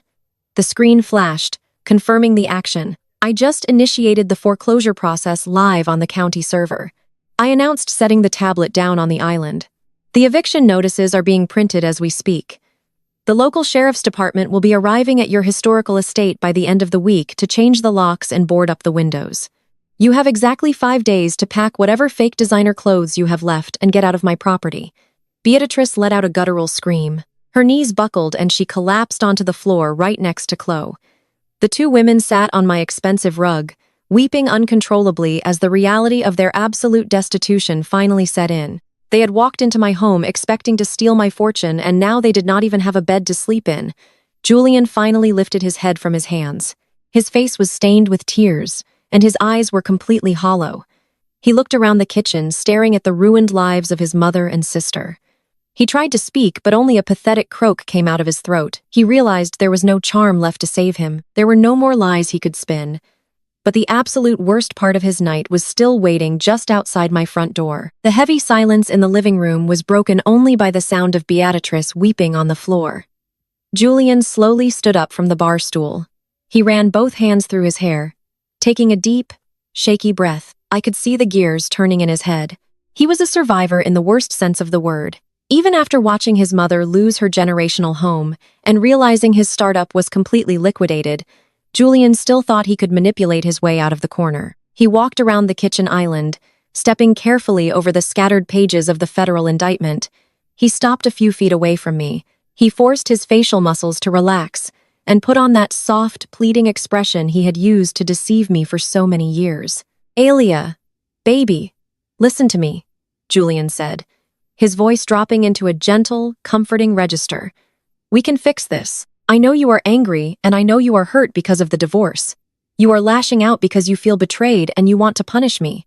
I understand that. I really do. But you are going too far. You are letting your emotions cloud your better judgment. We do not have to destroy each other. We built a life together, and we still care about each other deep down. We can sit down like adults and talk this through. Let us just wait for my lawyers to get here. We can negotiate a settlement that works for everyone. I stared at him in absolute disbelief. The sheer audacity of this man was almost impressive. He was standing in a house paid for by my family legacy, wearing clothes bought with my money after trying to extort half of my equity. And he was telling me I was just being emotional. I was trying to gaslight me into thinking my calculated destruction of his criminal enterprise was just a hysterical reaction to a broken marriage. I thought if he spoke to me like a wounded child, I would suddenly forget the 4 years of theft and microaggressions. He wanted to frame my brilliant financial strategy as the irrational outburst of a bitter black woman who could not handle a breakup. "I am not hurt, Julian," I replied, my voice completely devoid of emotion. "I am efficient. There is nothing left to negotiate. You have no assets. Your mother has no home. Your sister has no fiancé. Your lawyers cannot save you from the reality of your own actions." Julian shook his head, a condescending smile touching the corners of his mouth. "You always were too stubborn for your own good. Aaliyah," he sighed, crossing his arms over his chest. "You think you hold all the cards because you played a few corporate tricks tonight, but my legal team is the best in Atlanta. They know how to handle these complex asset disputes. They will tear your forensic accounting apart in civil court. We will tie you up in litigation for the next decade, and your father will spend millions just trying to defend his logistics company. You are going to lose in the end, so you might as well surrender now." Just as Julian finished his empty threat, the sharp chime of my front doorbell echoed through the house. Julian's posture instantly transformed. The pathetic, pleading husband vanished, and the arrogant, entitled grifter returned in full force. His chest puffed out, and his smug smirk widened into a triumphant grin. He looked at me with pure satisfaction, certain that his expensive legal cavalry had finally arrived to put me back in my place. "That will be my attorney," Julian announced, straightening his suit jacket and adjusting his cuffs. He promised he would meet me here to finalize the equity transfer.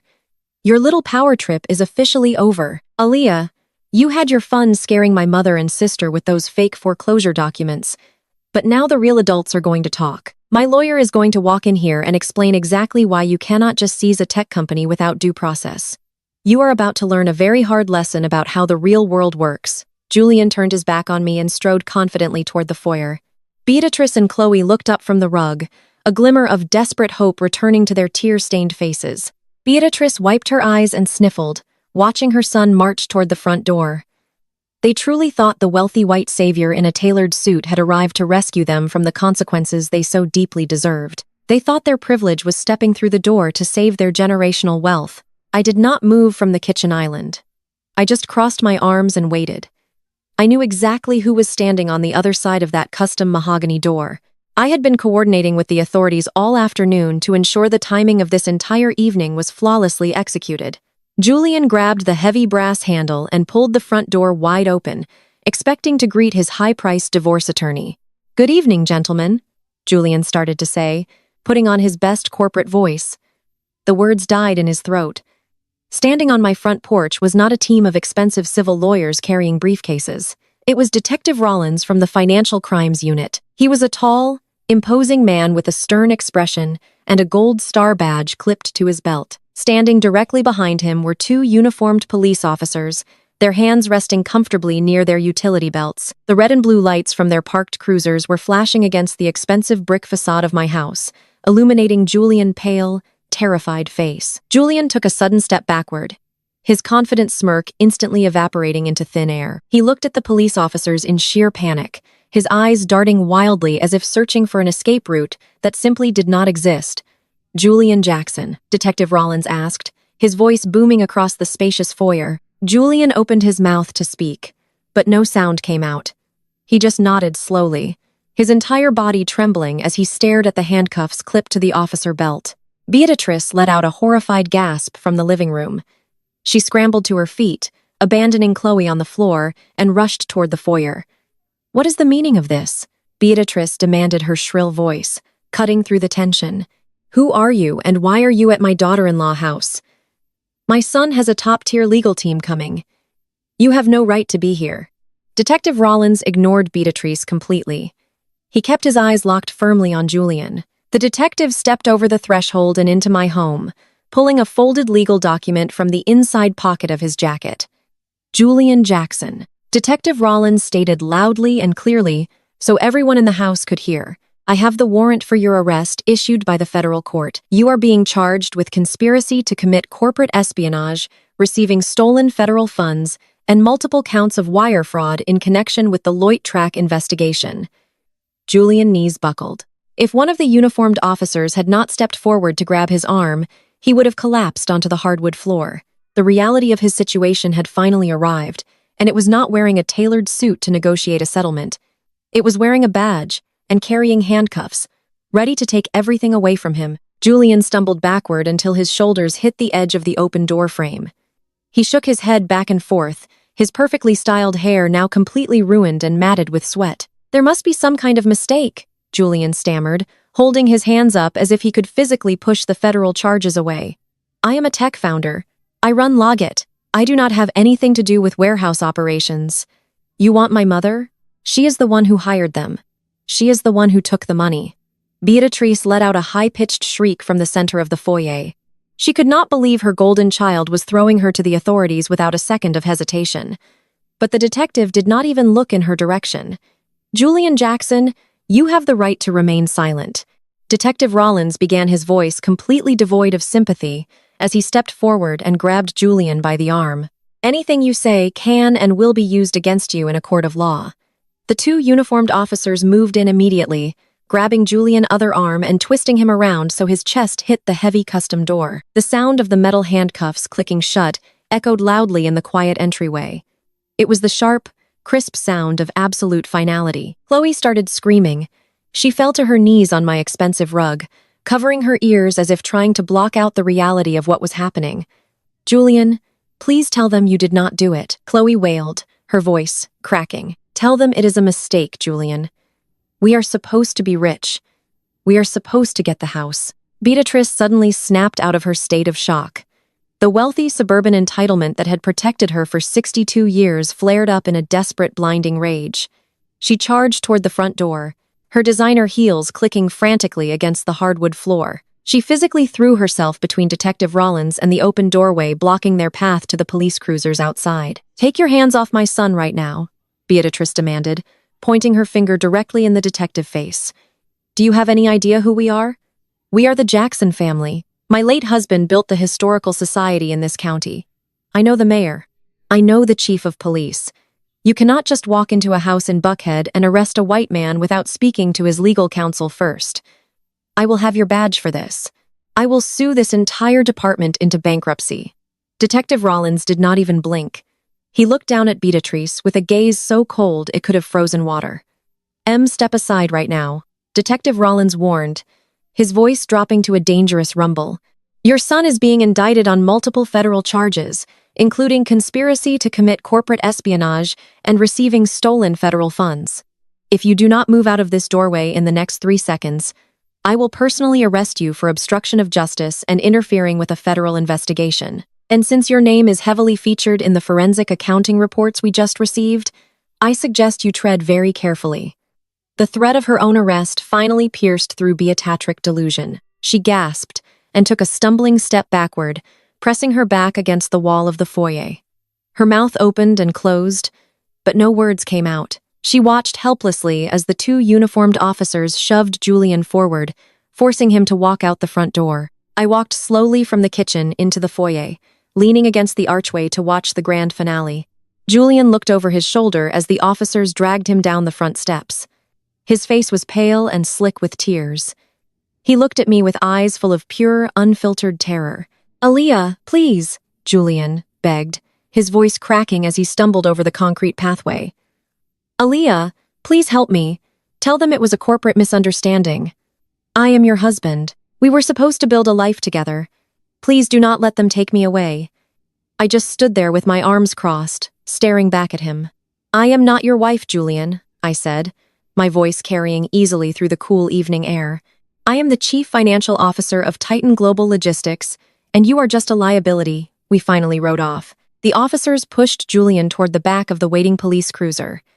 The flashing red and blue lights illuminated the entire street, drawing the attention of every wealthy neighbor in my exclusive subdivision. Doors were opening all up and down the block. People in silk bathrobes and cashmere sweaters were stepping out onto their manicured lawns, holding glasses of wine as they watched the spectacle unfold. They watched Julian, The man who had spent 4 years bragging at neighborhood association meetings about his fake tech empire being shoved into the back of a squad car like a common criminal. He had wanted so badly to belong to this world of extreme wealth and luxury. Now the very people he had tried so hard to impress were watching his ultimate humiliation. They saw him crying and begging as the officer pushed his head down and forced him into the back seat. The heavy door slammed shut, cutting off his pathetic pleas for help. Beatrice slid slowly down the wall of my foyer until she was sitting on the floor. Her hands were tangled in her hair, and she was rocking back and forth, muttering to herself. She had lost her son. She had lost her generational mansion. She had lost the stolen millions she thought would secure her fake upper-class lifestyle forever. Chloe was still sobbing in the living room, completely paralyzed by the realization that her life of leeching off my bank accounts was permanently over. She had no job skills, no education, and no fiancé to bail her out. The lead cruiser pulled away from the curb, its sirens wailing as it carried Julian off to Federal Holding. The second cruiser lingered for a moment while Detective Rollins walked back up my driveway. He stopped at the front porch and looked at me, giving a short, respectful nod. "We will be in touch regarding the formal statements, Miss Aaliyah," Detective Rollins said. "Your forensic accounting made our job very easy today. The Bureau appreciates your cooperation." "Just doing my job, Detective," I replied, offering him a polite nod in return. "Have a safe drive back downtown." He turned and walked back to his vehicle, leaving me alone in the doorway with the two weeping women who had tried to steal my family legacy. The cool night breeze swept through the open door, clearing out the stifling energy they had brought into my home. I looked down at Beatrice, who was staring at the empty driveway where the police cars had just been. She looked up at me, her eyes bloodshot and swollen. Her face was twisted into a mask of pure hatred and bottomless despair. "You planned this perfectly," Beatrice whispered, her voice raspy from crying. "You waited until the divorce was final. You waited until Julian felt safe. You destroyed us on purpose." "I did not destroy you, Beatrice," I said, stepping back inside and preparing to close the heavy wooden door. "I just handed you the bill for the lifestyle you could not afford. Now get up and get out of my house before I have you arrested for trespassing too." The heavy wooden door did not even have a chance to swing shut. Before I could push it closed, Beatrice threw herself forward. She collapsed onto her knees right on the threshold, blocking the door from closing. The polished, confident, white suburban matriarch was completely gone. In her place was a broken, weeping woman whose entire world had just been loaded into the back of a police cruiser. "Aaliyah, please," Beatrice sobbed, grabbing the hem of my dress with her trembling hands. "Please do not do this to us. I am begging you. Drop the charges against Julian. You have the power to stop this investigation. You can tell the federal agents. It was all a big corporate misunderstanding. He is your husband. He is the man you loved." I looked down at her hands, clutching my clothes. I did not move away. I just stared at her fingers until she realized what she was doing and slowly let go. Her hands fell to her sides and she slumped forward, pressing her face toward the floor. "I cannot lose my house, Aaliyah." Beatrice wept her tears, leaving dark wet spots on the hardwood. "I will do whatever you want. I will leave the city. I will never speak to you again. Just please call your father and tell him to release the lien on my estate. We are family, Aaliyah. We are both women. We understand how hard it is to protect what is ours. We are supposed to lift each other up. You cannot just throw your own mother-in-law out onto the street." The sheer audacity of her playing the feminist solidarity card was almost laughable. For 4 years, this woman had actively tried to tear me down. She had smiled in my face at family dinners while secretly draining my bank accounts to fund her son. She had brought her mediocre relatives into my father company, demanding I give them 6-figure salaries, while she mocked my background. She had spent years trying to make me feel small in my own home. Now that she was the one on the floor, she suddenly wanted to talk about sisterhood. I stepped back, making sure there was a clear physical distance between her groveling form and my space. "We are not family." "Beatrice," I stated, my voice perfectly level and cold, "we were never family. You made sure of that from the very beginning." Beatrice looked up at me, her makeup smeared and her face blotchy. "What are you talking about?" she stammered. "I welcomed you. I defended you to my friends. I always treated you like my own daughter." "You called me ghetto behind my back, Beatrice," I said, dropping the final piece of the illusion. Beatrice froze. The loud sobbing instantly stopped. Her eyes widened in absolute shock as she realized I knew exactly what she had been saying when she thought I was not around. "Did you really think your country club friends were loyal to you?" I asked, tilting my head slightly. "You do not have real friends, Beatrice. You just have drinking partners who gossip the second you leave the table. They were more than happy to tell me how you complained about Julian marrying down. They told me how you laughed about securing the bag with the rich black girl from Atlanta. You did not see me as family. You saw me as a mark. You saw a successful black woman, and you thought I would be so desperate for your white validation that I would just hand over my wealth to your son." Beatrice opened her mouth to deny it, but the lie died in her throat. She knew I had her completely figured out.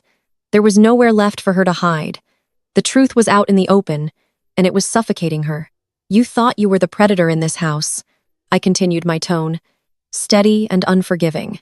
"You thought you could just plant 32 parasites in my company and quietly siphon away my father's legacy. You thought you were so much smarter than the diverse hires you pretended to tolerate, but you forgot one very important detail, Beatrice. I am the chief financial officer. I control the numbers. I see every single transaction. You were never pulling the strings. You were just dancing on the stage I built for you. Alia, please." Beatrice tried one last time, her voice reduced to a pathetic whine. "I am an old woman. I have nothing left. Please show some mercy." "Mercy is for people who make honest mistakes," I replied, looking down at her crumpled form. "You committed calculated federal wire fraud. You stole millions of dollars from the people who opened their doors to you. Now you are just a liability. And in the corporate world, we liquidate our liabilities." I reached down and grabbed the edge of the heavy mahogany door. "Your 5 days to vacate that historical mansion start right now, Beatrice," I said. "If you and Chloe are not gone by Friday morning, the sheriff's department will physically remove you. Now get off my property." Beatrice slowly pushed herself up from the floor. She leaned heavily against the door frame, looking like a hollow shell of the arrogant woman who had kicked that same door open just an hour ago. She did not say another word. She just turned around and stumbled down the front steps, dragging her feet across the concrete pathway. Chloe, who had finally stopped screaming in the living room, scrambled up from the floor. She looked terrified, avoiding my gaze completely as she hurried out the door to follow her mother into the dark street. They had arrived in Julian-leased Porsche, expecting to leave as millionaires. Now they were walking away on foot with absolutely nowhere to go. I pushed the heavy front door shut and locked the dead bolt. The sharp click echoed through the empty foyer, bringing a profound sense of closure to the longest evening of my life. I stood there for a moment, letting the absolute silence of my home wash over me. The parasites were gone. The grifters had been escorted off my premises. My wealth, my home, and my peace were finally secure. I walked back into the kitchen and picked up my glass of bourbon. The ice had melted slightly, but the drink still tasted perfect. I took a slow sip, savoring the quiet victory. But the night was not quite over yet. I still had one more very important guest arriving, and unlike the last 3, this one was actually invited. Headlights swept across the front windows of my living room. The low, powerful hum of a luxury engine announced the arrival of the only man I truly respected. It was time for the patriarch of Titan Global Logistics to see the results of our 4-year strategy. I set my glass down and walked slowly back toward the front of the house. Through the massive arched windows flanking my front door, I watched a sleek black Maybach glide smoothly up the long circular driveway. The heavy tires crunched softly against the gravel, coming to a perfect stop, right behind where the police cruisers had been parked just moments ago. The sheer size and pristine condition of the vehicle commanded absolute authority. This was not a leased sports car meant to impress strangers at a suburban country club. This was a vehicle bought and paid for in cash by a man who had built a logistics empire with his own 2 hands. I unlocked the deadbolt and pulled the heavy mahogany door open, letting the cool night air wash over me once again. Beatrice and Chloe had not made it very far. They were still standing near the edge of my manicured lawn, huddled together in the dark. Chloe was shivering, her arms wrapped tightly around her chest while Beatrice stared blankly down the street in the direction Julian had been taken. But the moment the Maybach pulled up, Beatrice's posture shifted. I watched her eyes widen as she recognized my father's license plate. In her twisted, desperate mind, she must have thought this was her final lifeline. She still believed in the old hierarchy, where a wealthy patriarch would surely step in to silence a rebellious, emotional woman. She thought my father would view my corporate takeover as a hysterical domestic dispute rather than a calculated business maneuver. The driver's side door of the Maybach opened, and my father stepped out into the night. Isaiah was a tall, broad-shouldered black man who carried himself with the quiet, terrifying grace of a predator who never had to raise his voice to be heard. He was wearing a custom-tailored charcoal suit that fit his frame perfectly. There was no flashy jewelry and no desperate need for attention. His mere presence demanded respect. I had spent 40 years turning a single delivery truck into a billion-dollar supply chain network. He had dealt with ruthless competitors, corrupt politicians, and cutthroat unions. A weeping suburban socialite was absolutely nothing to him. Isaiah buttoned his suit jacket and began walking up the wide stone pathway toward my front porch. His face was a mask of pure calm. Beatrice saw him approaching and practically threw herself across the lawn. She stumbled over the expensive landscaping, her designer shoes sinking into the soft soil as she rushed to intercept him before he could reach the steps. "Isaiah, please!" Beatrice cried out, her voice cracking with manufactured hysteria. "Please, you have to stop this. You have to talk some sense into your daughter. She has gone completely insane. She called the federal authorities on Julian. She liquidated his startup. She is trying to take my home away from me, Isaiah. She is destroying my entire family over a simple divorce settlement." My father did not slow his pace. He did not alter his stride. And he did not even look down at the frantic white woman trying to block his path to my door. He kept his eyes locked entirely on me as he ascended the front steps. Beatrice scrambled up the stairs behind him, panting and reaching out as if she wanted to grab his arm, but was too intimidated by his aura to actually make contact. You know how women get when they are emotional. Isaiah Beatrice pleaded, trying to play on what she assumed was a shared patriarchal understanding. "Aaliyah is just hurt because Julian is leaving her. She is letting her heartbreak ruin our business relationship. You and I are the adults here, Isaiah. We are the heads of these families. You cannot let her tear down everything we built just to satisfy a petty grudge. Tell her to drop the foreclosure. Tell her to call off the FBI. You have to rein her in before she causes permanent damage to your corporate reputation." My father reached this top step and stopped right in front of me. The porch light cast a long shadow over his features. He stood there in his immaculate charcoal suit, looking completely unfazed by the woman sobbing and rambling just 2 feet behind him. He did not turn his head. He did not acknowledge Beatrice's existence in any way, shape, or form. He simply looked at me, his dark eyes reflecting the same quiet, ruthless intelligence that he had passed down to his only child. "Is the trash taken out?" "CFO?" My father asked, his voice, a deep, resonant rumble that completely overpowered Beatrice. Frantic whining. I looked at the man who had taught me how to read balance sheets when I was 10 years old. I looked at the man who had warned me that people would always try to underestimate me because of my race and my gender. I gave him a slow, deliberate nod. "Every single piece of it," I replied, my voice steady and professional. "The warehouses are clear. The federal indictments are in motion. The startup is fully liquidated and integrated into our holdings. The outstanding debt has been weaponized, and the eviction process is officially on the county ledger. Our supply chain is completely secure for the holiday quarter." My father nodded slowly, a profound sense of pride settling into the lines of his face. "Good work," he said simply. Only then did Isaiah slowly turn his head to look over his shoulder at Beatrice. The older woman was standing on the top step, freezing in the night air, her mouth hanging open in sheer disbelief. She had spent the last 4 years treating my father like a lucky token, looking down on him at our joint family dinners, making passive-aggressive comments about his background. She thought she was the aristocrat, and we were just the hired help who happened to strike it rich.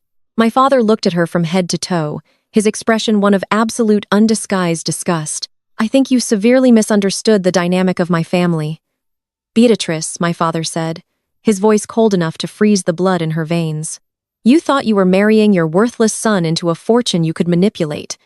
You thought because I am a father, I would somehow override my own blood to protect your fragile feelings. But you are looking at the chief financial officer of Titan Global Logistics. My daughter runs my empire.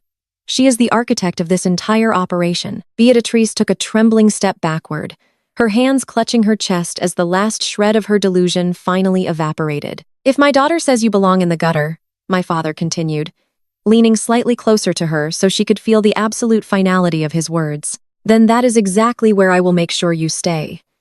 Do not ever speak to me. Do not ever look at me.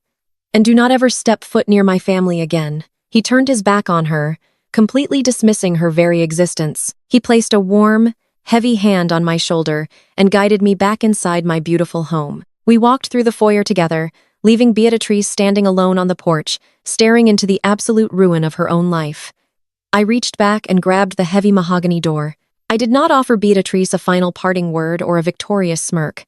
I simply pulled the door shut, locking the deadbolt with a loud, definitive click. The sound echoed through the grand entryway, sealing off the outside world and leaving my father and me standing in the quiet sanctuary of the fortress we had protected. We walked into the kitchen, and my father took a seat at the marble island. He loosened his silk tie and let out a long breath, looking around the pristine room. I walked over to the liquor cabinet and pulled out 2 crystal glasses. I poured a generous measure of the expensive bourbon into each one and slid one across the counter to him. He picked up the glass and held it up in the air. To securing the legacy, my father said, a rare, genuine smile breaking through his stern features. To taking out the trash, I replied, clinking my glass against his. We drank in companionable silence, the warm burn of the bourbon settling in my chest. The 4-year-long nightmare of dealing with the Jackson family was officially over. They had tried to drain our wealth, exploit our kindness, and insult our heritage. Instead, they had unwittingly handed us complete ownership of everything they held dear. My father set his glass down and folded his hands on the counter. He looked at the scattered paperwork still sitting on the island, the federal indictments, the asset seizure orders, the foreclosure notices. "You executed this flawlessly, Aaliyah," he said, his tone shifting back to the professional rhythm we used in the boardroom. "The board of directors is going to be extremely pleased with how you handled this transition. The deadweight has been excised, and our profit margins for the upcoming fiscal year are going to reflect the cleanup." I leaned against the counter, feeling the residual adrenaline slowly fading from my system, leaving behind a deep, profound sense of peace. I could finally breathe without feeling the toxic presence of Julian and his mother hovering over my shoulder. The house was quiet. The company was secure. My future was entirely my own. "I am scheduling an emergency all-hands meeting for 9 tomorrow morning." I told my father, "We need to address the corporate staff and ensure the middle management structure is stabilized now that the 32 fraudulent hires have been removed. We have to control the internal narrative before the press gets a hold of the federal raid." My father nodded in agreement. "I will be there," he said. "We will stand united on that stage. They need to see that the leadership of Titan Global is stronger than ever." I looked out the large living room windows toward the dark street outside. I knew Beatrice and Chloe were likely trudging down the road right now, calling whatever fair-weather friends they had left, begging for a couch to sleep on. I felt absolutely no pity for them. They had dug their own graves with their greed and their prejudice. They had tried to bury me, but they forgot I owned the shovel. I turned back to the kitchen where my father was reviewing the asset seizure documents. Just as I poured myself another glass of water, I heard a frantic scuffling sound coming from the guest wing of the house. Chloe, I had almost forgotten she was still inside. While Beatrice was putting on her theatrical performance on the front porch, Chloe had slinked Kit away, trying to use the chaos to her advantage. I set my glass down and walked quietly down the long hallway toward the guest bedroom she had tried to claim as her own. I stood in the doorway watching her. Chloe was in a state of absolute panic. She had pulled 4 massive designer suitcases from the closet and was desperately shoving everything she could get her hands on into the expensive leather bags. She was throwing in silk dresses, cashmere sweaters, and tossing a pile of luxury handbags onto the bed. She was crying hysterically, but her greed was clearly overriding her grief. She thought she could sneak out the back door with hundreds of thousands of dollars in luxury goods. She thought she could at least pawn the designer items to keep herself afloat while Julian sat in federal holding. I leaned against the door frame and cleared my throat. "Going somewhere, Chloe?" I asked, my voice cutting through the sounds of her frantic packing. Chloe jumped, dropping a pair of designer heels onto the floor. She spun around, her face pale and streaked with mascara. "Aaliyah, please," she stammered, her eyes darting toward the window. "I am just getting my things. I am leaving just like you wanted. I am not taking anything that belongs to you. These are my bags. Julian bought them for me." I walked slowly into the room, looking at the mountain of luxury goods piled on the bed. That is exactly the problem, Chloe, I said. Julian bought them for you. And do you know what card he used to buy? That $30,000 bag you are clutching right now. Chloe swallowed hard, hugging the bag closer to her chest. He used his black card, she whispered defensively. He is my brother. He takes care of me. I used a corporate credit card tied directly to his fraudulent startup. I corrected her. He used the very same bank accounts that are currently frozen by the federal government for wire fraud and money laundering. Every single item in this room that your brother purchased for you was bought with stolen corporate funds. Chloe's eyes widened in terror as the reality of my words sank in. Therefore, I continued pacing slowly around the bed. All of these designer bags, all of these expensive clothes, and all of this jewelry are considered proceeds of a federal crime. If you walk out of my house with a single one of those bags, you are actively removing evidence from a federal investigation. You will be arrested for possessing stolen property and tampering with evidence. Chloe let out a choked sob. Her hands went limp and the expensive handbag dropped from her grasp, tumbling onto the floor. But I have nothing else, she cried, her voice rising in a desperate whine. I do not have a job, Aaliyah. I do not have any money in my checking account. My fiancé was just arrested at the warehouse. He was supposed to take care of me. How am I supposed to survive? I looked at her feeling absolutely zero sympathy. For 4 years, Chloe had lived off my hard work. She had mocked my clothes, calling my professional suits too stiff, while she paraded around in luxury brands my company paid for. She had treated my home like a free hotel and my bank account like an endless ATM. You are 28 years old, Chloe, I said, staring her down. It is time you figure out how the real world works. You have zero job skills because you thought you could just ride your brother coattails forever. You thought you could marry a warehouse manager who was stealing from a black-owned business and live happily ever after on our dime. You thought you were so much better than the people actually doing the work. I stepped closer to her, forcing her to back up against the wall. Leave the bags, I ordered, my tone, leaving absolutely no room for negotiation. You can walk out of here with the clothes on your back and the cheap sneakers you wore when you kicked my front door open. Everything else stays here for the forensic auditors to catalog. Chloe looked at the mountain of designer goods and then looked at me. She knew I was not bluffing. She knew if she tried to fight me, I would call Detective Rollins right back to my house, defeated and completely broken. Chloe grabbed her cheap denim jacket from the chair and shuffled toward the bedroom door. I followed her down the hallway, marching her straight to the front door. I unlocked the deadbolt and pulled it open. The night air was cold and the street was dark. Beatrice was nowhere to be seen, likely wandering down the road, trying to find a cell phone signal to call her fair weather friends. Get out, Chloe, I said. She stepped out onto the porch, shivering as the cold wind hit her. She did not look back. She just wrapped her denim jacket tightly around her body and started walking down the long driveway with absolutely nothing to her name. I closed the door and locked it for the final time. The trash was officially taken out. The next morning, the sun rose over Atlanta, bringing with it a profound sense of clarity and renewal. I woke up early, feeling lighter than I had in years. I showered, dressed in my sharpest, tailored navy blue power suit, and drove my own personal car down the bustling highway toward the Titan Global Logistics corporate headquarters. When I walked through the glass double doors of the main lobby, the atmosphere was completely electric. Word had already spread through the building. The removal of the 32 toxic, incompetent managers had happened overnight. The federal raids on the Midwest distribution centers were the talk of the entire logistics industry. I walked past the front desk, and the security guards gave me respectful nods. As I made my way through the operational floors, I could actually feel the shift in the company culture. For 4 years, the hardworking employees, the diligent black and brown staff members, and the genuinely qualified white employees had suffered under the oppressive, arrogant rule of beatrice planted relatives. They had been forced to cover for the mistakes of lazy regional managers. They had been written up for reporting missing inventory. They had endured toxic microaggressions from people who barely knew how to operate the logistics software. Now, all 32 of those parasites were gone. The heavy dark cloud that had been suffocating our corporate culture was completely lifted. I saw employees smiling, chatting openly at the water coolers, and moving with a renewed sense of purpose. Morale had instantly skyrocketed. I walked into the executive boardroom where my father Isaiah was already waiting. The long mahogany table was surrounded by our senior vice presidents, our legal team, and our regional directors. When I entered the room, every single person stood up. There was no polite corporate golf clapping or forced smiles. There was genuine, profound respect. I took my seat at the head of the table next to my father. We initiated an emergency all-hands virtual meeting broadcasting to every single warehouse, distribution center, and corporate office under the Titan Global umbrella. I looked directly into the camera lens.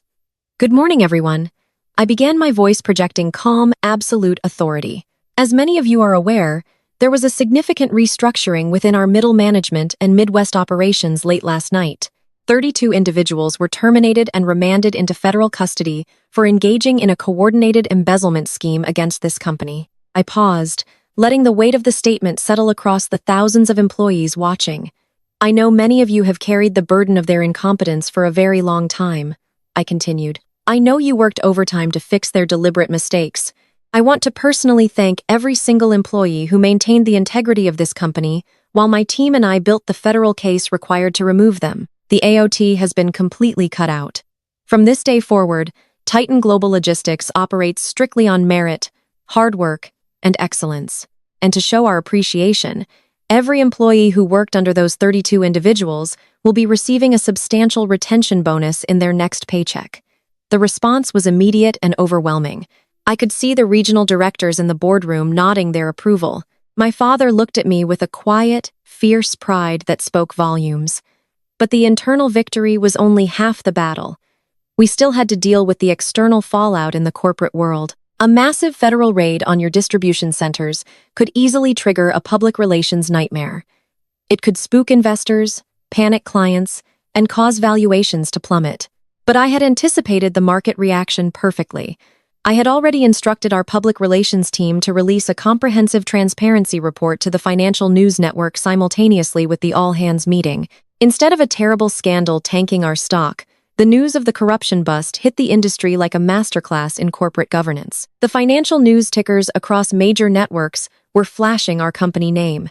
The headlines were not about a black-owned business failing. The headlines were about a brilliant internal audit that dismantled a multi-million-dollar corporate espionage ring. The transparency and decisive action we showed caused our corporate valuation to absolutely skyrocket. Major shipping clients, who had previously been hesitant to sign long-term contracts because of the Midwest delays, suddenly flooded our legal department with renewal requests. They saw that Titan Global Logistics was run by a financial team that did not tolerate a single ounce of corruption, regardless of who was involved. By early afternoon, my phone was ringing off the hook with interview requests from top-tier financial magazines and business networks. They all wanted to speak to the chief financial officer who had orchestrated the flawless takedown of a massive fraud ring while simultaneously liquidating the shell company that tried to wash the money. I was lauded across the industry as a ruthless, brilliant financial strategist.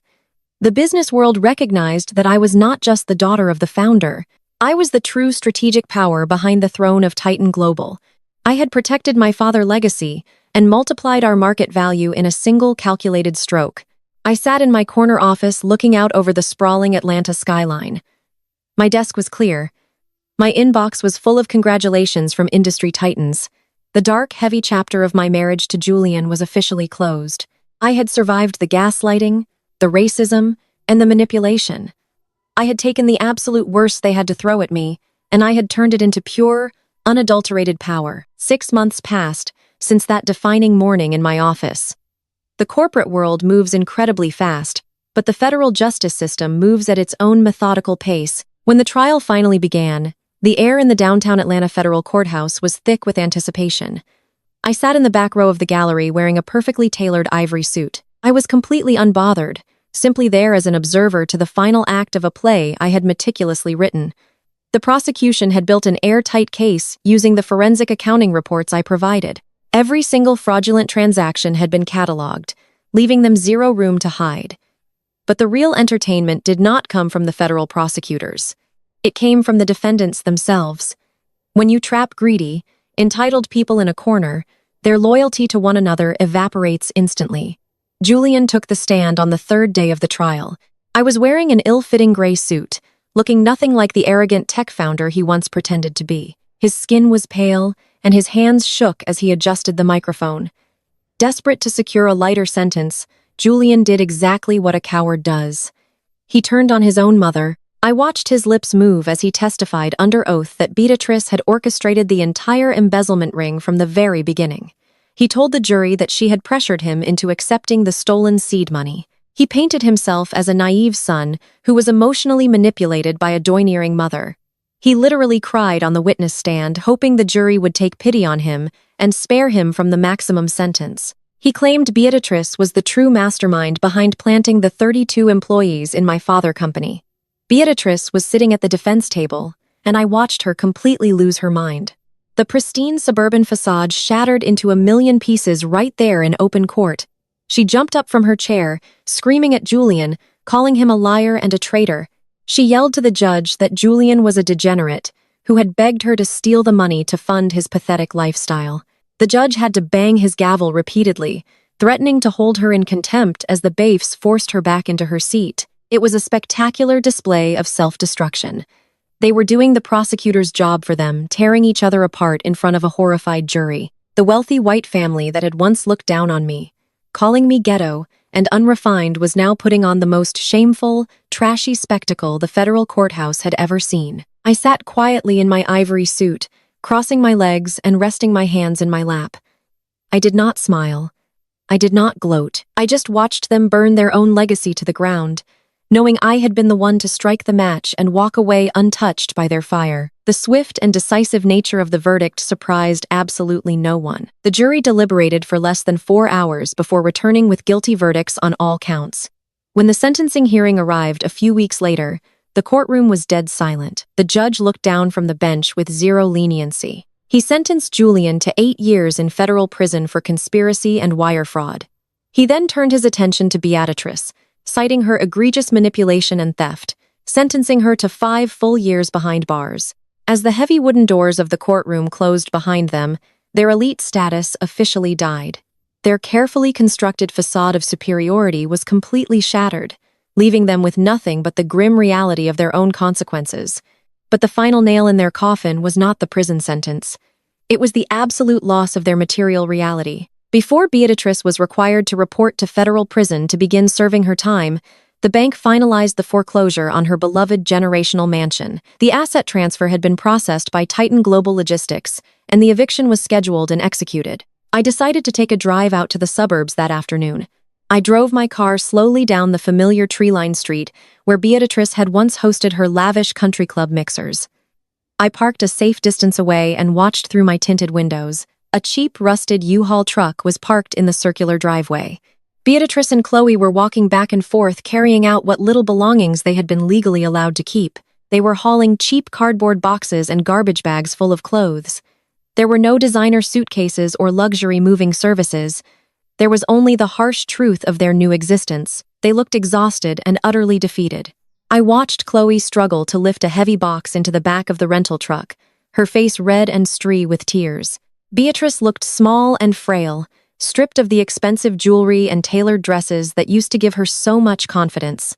I knew where they were heading. With zero credit and no assets, Chloe had managed to secure a weekly rate at a cheap rundown motel on the outskirts of the city. That was where they would stay until Beatrice reported to prison, leaving Chloe completely alone to navigate a world she had never actually worked a day in. I sat in my car for a long time just watching them load the final garbage bag into the truck. I did not roll down my window. I did not honk my horn or shout any parting insults. I did not need to gloat, because reality was already delivering a punishment far worse than any words I could offer. As they pulled out of the driveway, leaving their historical estate behind forever, I felt the absolute closure of a closed chapter. I put my car in drive and drove away from the suburbs, heading back toward the city where my true legacy was waiting for me. I returned to the corporate headquarters the following Monday morning with a renewed sense of absolute purpose. The air in the executive suite felt lighter and more dynamic than it had in years. My father, Isaiah, called a special meeting with the board of directors and the entire senior executive team. He stood at the head of the long mahogany table, looking around the room with a profound sense of quiet pride. He announced that after 40 years of building Titan Global Logistics from a single delivery truck into a multi-billion-dollar supply chain empire, it was officially time for him to step down. He did not look for an external candidate or a corporate outsider to take the reins. He looked directly at me. My father officially named me the new chief executive officer of the company. The transition of power was seamless, and the entire boardroom erupted into genuine applause. To celebrate this monumental milestone and to publicly re-establish our unshakable family legacy, we hosted a grand gala in downtown Atlanta the following month. It was a spectacular evening entirely dedicated to Black excellence and the proper execution of generational wealth. The luxury ballroom was filled with industry leaders, local community advocates, and the loyal, hard-working employees who had stood by our side during the most turbulent times. I wore a stunning custom emerald green gown and stood on the beautifully illuminated stage, looking out at a sea of incredibly supportive faces. I took the microphone and made an announcement that would completely define my new era of leadership. I had taken the millions of dollars in funds recovered from the dismantled embezzlement ring and the liquidated assets of my former husband and his fake startup and funneled them directly into a powerful new initiative. I proudly launched a massive, comprehensive mentorship and scholarship program designed specifically for young women of color pursuing ambitious careers in science, technology, engineering, finance, and supply chain management. I wanted to ensure that the door remained wide open for those who truly earned their place through relentless hard work and undeniable brilliance. I refused to let toxic nepotism or lazy entitlement ever dictate the future of our company or our industry again. My goal was to equip young women with the tools they needed to protect themselves and their assets in corporate spaces. The enormous room echoed with thunderous applause as I promised to dedicate my tenure to empowering the next generation of fierce, independent leaders. It was the absolute perfect triumph, turning a bitter, calculated betrayal into a solid foundation of hope and lasting opportunity. Later that night, after the spectacular gala concluded, I returned to my beautiful, quiet home in the upscale Buckhead neighborhood.